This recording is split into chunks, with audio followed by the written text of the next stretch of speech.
This is the story of the most terrifying night of my life. But first, some context. 2 young women had recently gone missing in our small town. As a precaution, my parents offered to send me to my aunt's place in Paris, if I could make arrangements to take my finals early. 3 of my professors agreed. The 4th demanded I write a research paper, which meant I needed access to the library, and campus was closed for the holiday weekend. So I called in a favor. Hey, I don't think I can get in. I have a friend that works at the library, and she agreed to sneak me inside. She explained that all the parking lots were gated closed, and that the only accessible area was the parking garage on the south side of the college. She met me there. As we walked across the eerily empty campus, she explained her conditions. That I clean up after myself, that I leave before the janitors show up in the morning, and that when I do, I use the drone safety service that was being beta tested at our college. She then installed the drone app on my phone and pulled up the promo video. I chuckled at her suggestion that I use the so-called eye in the sky, but then I realized she was being deadly serious. She lectured me about the safety benefits and then pointed out that she knew one of the girls that had gone missing. I caved and promised I'd use the app. And on cue, she got a notification that her drone escort had arrived, and she headed out to the meetup point. I curiously hit play on the promo video. As I watched, I heard the telltale whine of an approaching drone and looked up to see my friend walking past the window, bathed in a pool of light. I finished watching the video and got down to business. As the night wore on, I started to get drowsy. I'd spent a small fortune on Diet Mountain Dew, but the effectiveness of the caffeine was waning. As I attempted to rub the sleepiness out of my eyes, I was startled by a banging on the nearby window. I quickly looked over and saw the blurry shape of a large man. I put on my glasses and looked again. Nobody was there. My heart was racing. After a few seconds of staring, I got up and went to the window. There was nothing out there. It was just my imagination. I decided I had enough research to do a hack job on this paper, and it was time to go. I opened the app and requested a drone. Your drone is on the way. While I waited for it to arrive, I packed up my stuff and headed to the designated spot. As I exited the building, I got a notification. System error, please wait. I looked out at the empty campus. With the library door auto-locked behind me, I decided to start walking to the parking garage. I was still a little creeped out, but I knew if I kept calm and made steady progress, my imagination wouldn't run away from me. As I walked in front of the science building, I heard something in the trees nearby. I froze and looked over. As I scanned the trees and bushes, my heart was pounding. Despite not seeing anything suspicious, I intensely regretted not waiting for that drone. After a long moment of looking, I gathered my resolve and started walking again, albeit at twice the pace as before. As I rounded the corner into the parking garage, I was confronted by something unexpected and terrifying.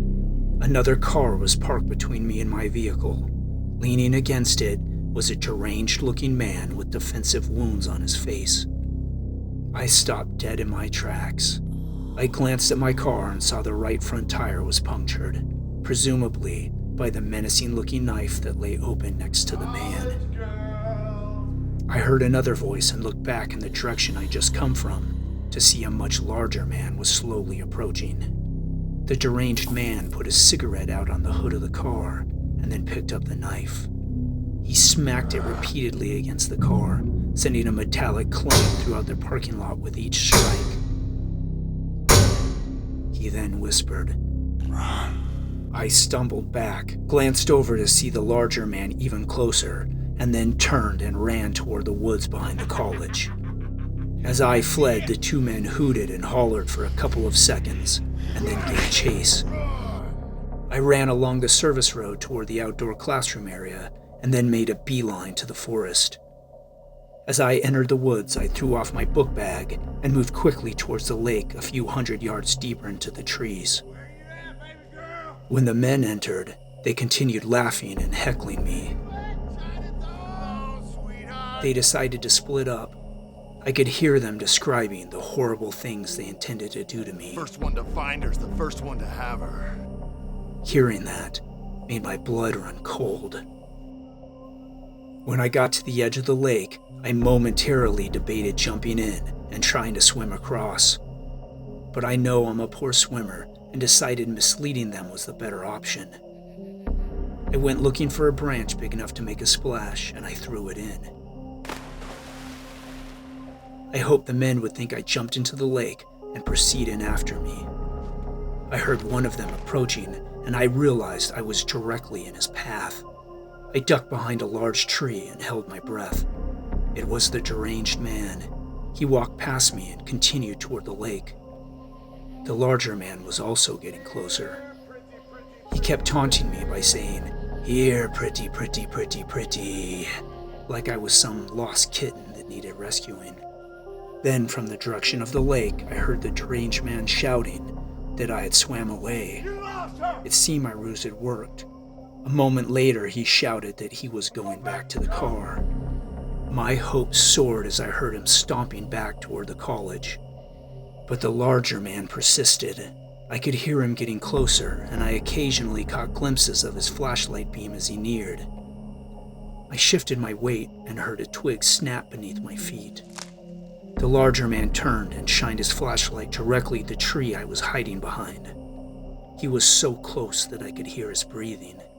I silently wept in fear, imagining what would happen when he found me. And then, off in the distance, the glorious voice of the deranged man rang out.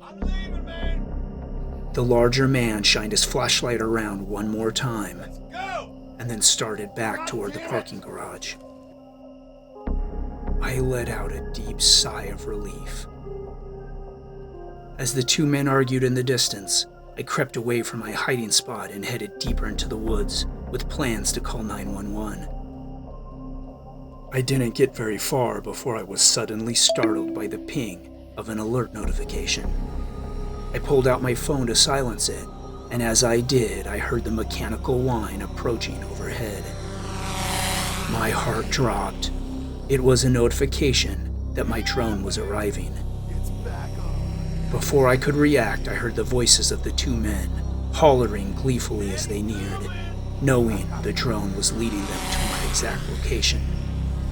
I watched helplessly as the drone came into view, and then enveloped me in a bright white light.